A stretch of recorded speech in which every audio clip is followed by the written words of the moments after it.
Okay, my name is Jessica. And my name is Alli. And today on The Potato, we will be talking about satire and how it enhances our thinking of sociology. There are 4 techniques of satire, But we'll talk about that a little bit later. Satire is a sarcastic way to criticize social issues by showing people how idiotic our thinking can be. A good example of this is the movie Mean.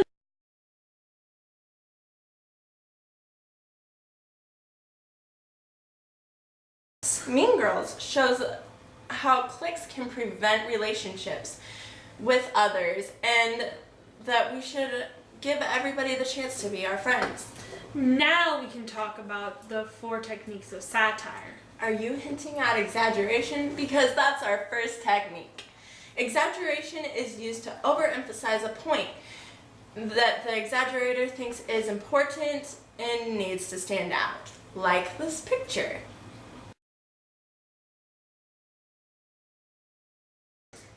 Wow, that's nifty. Anyway, now time to talk about incongruity. If you don't know about incongruity, it's something out of place or not in its normal surroundings. Like a tiger in the mall. No. More like a bullet in the brain. Because is a bullet supposed to be there? I don't think so. But tiger isn't supposed to be in the mall. What's that I hear?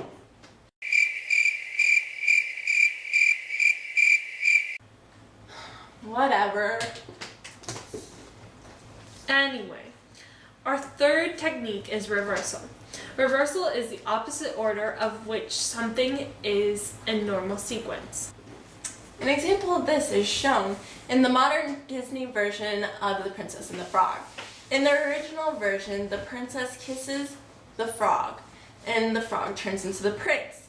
But in the modern version, the princess kisses the frog, and she turns into the frog too. In the modern version, Tiana isn't a princess, so that's technically why she becomes a frog. Oh, whatever. It's still an example. Yeah. Anywho, our last technique is parody. Parodies are imitations of a person, place, or thing to make a point about those persons, places, or things. Now we're going to show you a clip of a news parody of us, The Onion. Wow, their name is so unoriginal. Anyway, here it is.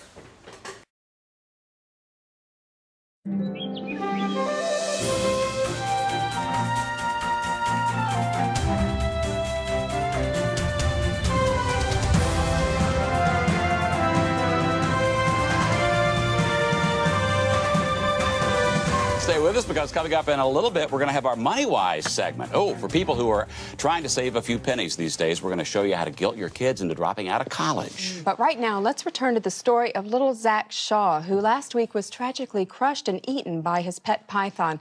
It's the moment that every parent with a 20-foot-long snake fears most, and one you can't possibly prepare for. No, and here to tell their story are Rich and Lisa Shaw, Zach's parents. Thank you both for coming in this morning. I know it might be terribly difficult for you, but could you share with us the details of what happened on the day that Zach died? Well, it was just a regular morning. Rich was taking the girls to school, and Zach was playing in the habitat. I was painting our study. We were converting it so Zach and the snake could have separate rooms. I went out for a little bit, and when I came back, I didn't hear Zach playing. And so I went up there and I saw. It must have been such a shock. Yeah. I mean, you never think that a python's going to bring your family anything but joy. Of course not. No, it's the kind of thing you think can only happen to other people with a 300-pound snake as a pet. Ours is so much better. Yep. Okay, some last-minute details. When writing an essay or analyzing a piece, make sure that satire is throughout the entire piece so that the argument is more convincing and not just a little bit humorous. Also, satire is not to be confused with spoofs. Spoofs are just to make fun of things, like the TV show The Office, which is just to make fun of the office environment, not to change anything socially about the environment in the office. That's all we got. Thank you for joining us tonight on The Potato. Tune in next time when we will talk about how to cheat your way through school. Thank you. Next time we will not be talking about how to cheat your way through school because there's no way to get around your work. You have to do your work. Sorry guys.